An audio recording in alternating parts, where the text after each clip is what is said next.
ప్రియమైన దేవుని పిల్లలారా, ప్రభువైన యేసుక్రీస్తు వారి పేరట అందరికీ వందనాలు. ప్రభువు పేరట అందరికీ శుభములు, దీవెనలు కలుగునుగాక.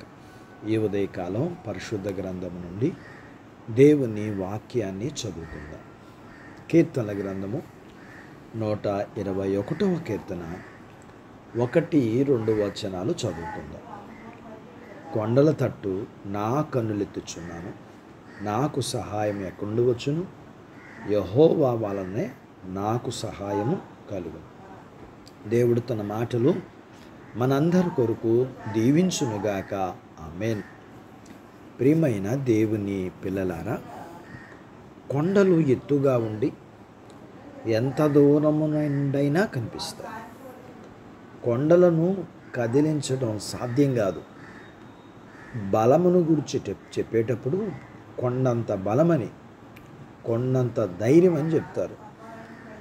మనం కదల్చబడకుండా ధనము, బలము, హోదా, పరపతి అనే కొండలను ఏర్పాటు చేసుకుని మనుషులమైన మనం చాలా ధైర్యంగా ఉండాలనుకుంటాం. మనం ఏర్పాటు చేసుకున్న ఆ ఎత్తైన కొండలను చూసుకుని గర్వపడతాం. ఇంకా నాకు తిరుగులేదు, నన్ను ఎవరూ పడేయలేరు అని విర్రవీగుతాం. కానీ దేవుని కంటే మనం ఏర్పరచుకున్న కొండలు బలమైనవి కావు. మనం ఆకాశం అంత ఎత్తుకు ఎదిగినా సరే దేవుడు అక్కడి నుండి మనల్ని క్రిందకు పడవేయగలడు. తమ కోసం కొండలను ఏర్పరచుకునేవారు కొందరైతే తమ అవసరాలలో, కష్టాలలో ధనవంతులు, బలవంతులు, పేరు ప్రఖ్యాతలు గలవారి అనే కొండలను ఆశ్రయించేవారు ఇంకొందరు. దేవుడు నా కొండ, నా కోట, నా ఆశ్రయదుర్గము, నా విమోచకుడు, నా రక్షణాధారం లాంటి మాటలు బైబిల్లో, ఇంకా మనం పాడే పాటల్లో తప్ప మన జీవితాలలో కనబడవు. దావీదు మహారాజు అయినప్పటికీ కష్టకాలంలో ఆయన తన శక్తిని, బలమును, జ్ఞానమును ఆధారం చేసుకొనక దేవుని మీద ఆధారపడ్డాడు. కాబట్టి దేవుణ్ణి తన కొండగా, కోటగా, ఆశ్రయదుర్గముగా ఎంచుకున్నాడు. మనం దేవుణ్ణి కాకుండా మనుషుల్ని ఆశ్రయించటం దేవుణ్ణి నమ్మినట్లు ఎట్లా అవుతుంది?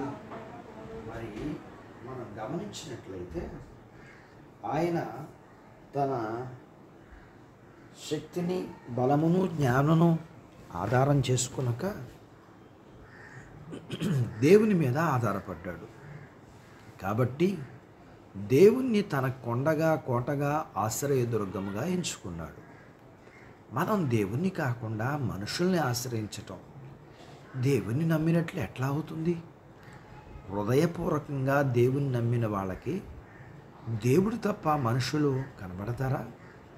ఏదైనా కష్టం వచ్చినప్పుడు దేవుణ్ణి మరచి దేవుడు చివరి ఆధారం అవుతాడు. దేవుడే మన ఆధారం అవడం లేదు. మనం దేవుణ్ణి మనకు కొండగా, కోటగా ఏర్పరచుకోవడం లేదు. మనం ఏర్పరచుకునే ధనం, బలం, పరపతి, హోదాల వైపు చూచినా అవి రక్షించలేవు. కేవలం దేవుడు మాత్రమే మనల్ని రక్షించడానికి సమర్థుడు. దేవుడు మన కొండగా, కోటగా, ఆశ్రయదుర్గంగా ఉంటే మనం ఎన్నటికీ కదిలింపబడం. బండ మీద ఇల్లు కట్టుకునేవాడు ఎలా బుద్ధిమంతుడు అవుతాడో, దేవుని నమ్మి ఆయన్ను తనకు కొండగా, కోటగా, ఆశ్రయంగా భావించేవాడు కదలక నిలుచు సియోను కొండలాగా ఉంటాడు. అట్టి బాధ్యత దేవుడు మనకు దయచేయునుగాక. ఆమేన్. దేవుడు తన మాటలు మన కొరకు దీవించునుగాక. ఆమేన్. ప్రార్థించుకుందాం. నాతో పాటు ఏకీభవించండి.